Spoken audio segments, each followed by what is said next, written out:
নমস্কার বন্ধুরা, কেমন আছেন সবাই? আমার এই চ্যানেলে আপনাদের সবাইকে স্বাগত জানাই।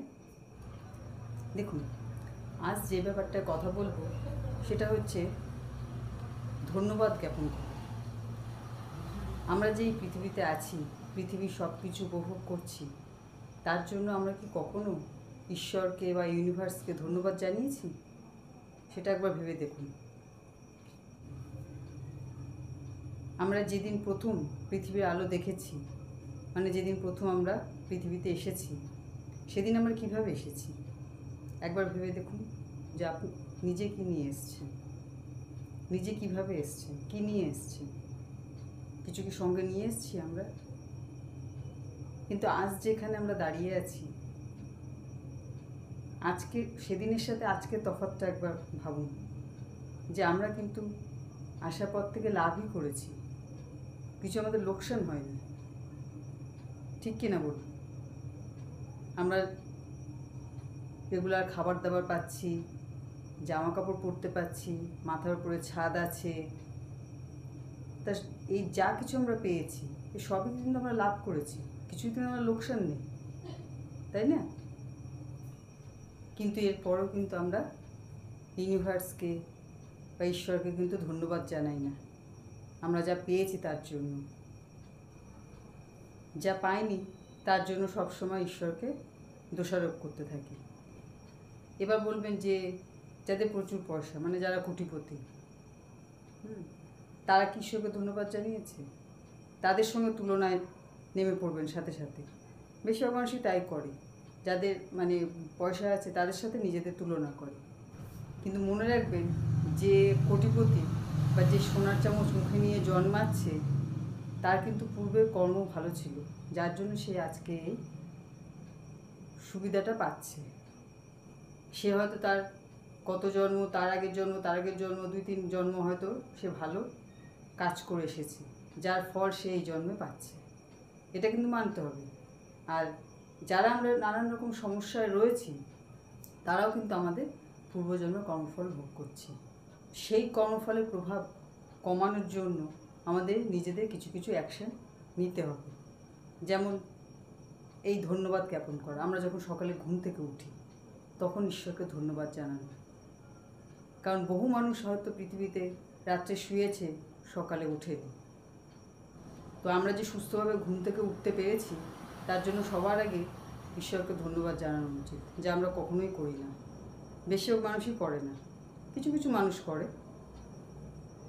তারপরে এই যে আমরা সব কিছু পাচ্ছি, ইজিলি যে সব কিছু পাচ্ছি আমাদের চারপাশে, খাবার দাবার, জল, হাওয়া, সব কিছু, তো তার জন্য আমরা কিন্তু ঈশ্বরকে কখনো ধন্যবাদ জানাই না। তো প্রতিদিন একটা নিয়ম তৈরি করে ফেলুন, সব কিছুর জন্য ঈশ্বরকে ধন্যবাদ জানান। যা পেয়েছেন আজ পর্যন্ত যা যা পেয়েছেন তার সব কিছুর জন্য ঈশ্বরকে ধন্যবাদ জানান। তারপরে দেখুন জীবন আস্তে আস্তে কীভাবে পাল্টাতে থাকে। কারণ পরিবর্তন তো আর একদিনে হয় না, সময় লাগে। যে কোনো ভালো জিনিস পেতে গেলে সময় লাগে, যার জন্য ইংলিশে প্রবাদটা আছে, গুড থিংস টেক টাইম। তো জীবনে ভালো কিছু পাওয়ার জন্য আগে নিজেদেরকে চেঞ্জ করতে হবে সব কিছু।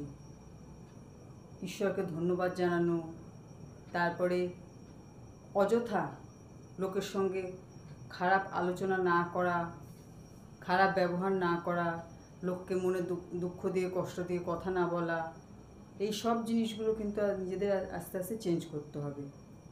তবেই কিন্তু আপনার ভাইব্রেশন হাই হবে। কারণ আমি অনেক মানুষকে দেখেছি যে ঘরে সবার সাথে খারাপ ব্যবহার করছে, এদিকে বাইরের লোকের সঙ্গে খুব ভালো ব্যবহার করছে, এবং তারপর সে আবার আশা করছে যে ঘরের লোকরা তার সঙ্গে ভালো ব্যবহার করবে। এটা কী করে হয় বলুন? এটা কখনো সম্ভব? এটা তো কখনোই সম্ভব না, না? তো সেজন্য নিজেদের স্বভাবগুলো সবার আগে পাল্টাতে হবে। আশপাশের লোক যে যা বলছে বলুক, সেদিকে কান দেবেন না। নিজের মধ্যে চেঞ্জ আনুন, পরিবর্তন আনুন। তারপরে দেখুন আস্তে আস্তে জীবনের সব কিছু কীভাবে পাল্টাতে শুরু করে। যারা নানান রকম সমস্যায় আছেন, কষ্টে আছেন, তাদের কথাই স্পেশালি বলছি। দেখা যাবে আপনি রেগুলার হয়তো শুতে যাওয়ার আগে ঈশ্বরকে খুব ধন্যবাদ দিলেন, সারাদিনে সব কিছুর জন্য ঈশ্বরকে ধন্যবাদ জানালেন, এদিকে সকালে আপনি বেরোনোর সময় আপনার মার সাথে ঝগড়া করলেন, বাবার সাথে ঝগড়া করলেন, বা কথা বললেন না, খারাপ ব্যবহার করলেন, তাহলে কিন্তু আপনার কোনো ল অফ অ্যাট্রাকশন কিন্তু আপনার কাজ দেবে না, কোনো কিছুই কাজ দেবে না, সব কিছু কিন্তু ওইখানেই নষ্ট হয়ে গেল। তো নিজেকে পুরো আমূল পরিবর্তন করতে হবে ভালো কিছু পেতে গেলে। আমূল পরিবর্তন করতে হবে, সব কিছু একদম শান্ত ধীর স্থির হতে হবে, যাতে কোনো কিছুই আপনার মনের উপর প্রভাব না ফেলে। যে কারোর একটা কথা শুনলেন, ব্যাস দুদিন ধরে তাই নেগেটিভ চিন্তা করতে থাকলেন, এইসব জিনিস যেন মনের মধ্যে প্রভাব না ফেলে, নিজেকে সেই জায়গায় নিয়ে যেতে হবে। নিজের ভাইব্রেশন ঠিক এতটাই হাই করতে হবে, তারপরে দেখবেন আপনি যেটা চাইছেন জীবনে সেটাই পেয়ে যাবেন, এবং খুব সহজে পেয়ে যাবেন। তো আজকে যেটা বলতে চাইছিলাম যে সবসময় সব কিছুর জন্য ধন্যবাদ দেবেন। ঈশ্বরকে ধন্যবাদ জানাবেন, ইউনিভার্সকে ধন্যবাদ জানাবেন, কেউ কিছু আপনাকে ভালো রান্না করে খাওয়ালে তাকে ধন্যবাদ জানাবেন, হ্যাঁ, কেউ কিছু আপনাকে দিলে তাকে ধন্যবাদ জানাবেন।